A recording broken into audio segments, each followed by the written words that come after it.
সন্ধেবেলা চায়ের সাথে যদি এরকম টা পাওয়া যায় কেমন হয় বলো তো বন্ধুরা। দেখো, একটা বোলের মধ্যে বেশ খানিকটা ময়দা নিলাম, তার মধ্যে লবণ পরিমাণ মতো, কালো জিরে আর জোয়ান দিলাম। জোয়ানটা দিলে গ্যাস অম্বলটা হয় না। পরিমাণ মতো রিফাইন তেল দিয়ে ভালো করে ময়ামটা দিয়ে নিতে হবে। ভালো করে ময়ামটা যখনই দেওয়া হয়ে যাবে, ময়দাটা একদম হাতের মুঠোর মধ্যে কিন্তু একদম চলে আসবে। তারপরে দেখো, অল্প অল্প জল দিয়ে এটাকে একটা ডো তৈরি করে নেবো। ভালো করে মেখে নিয়ে ডোটাকে আমি প্রায় 10 মিনিট মতো রেস্টে রেখে দেবো। এটা রেস্টে হতে হতে এদিকে একটা ঘোল তৈরি করে নেবো।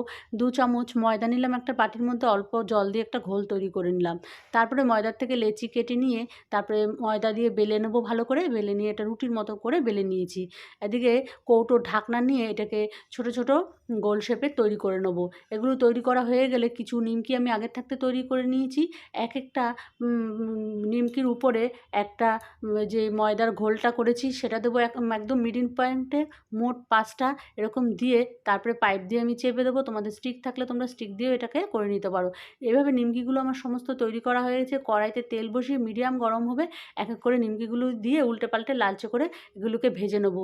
তোমাদের চায়ের সাথে কেমন হবে বলো বন্ধুরা। তোমাদের যদি এরকম রেসিপি ভালো লাগে অবশ্যই একটা লাইক আর শেয়ার করো। টাটা বন্ধুরা।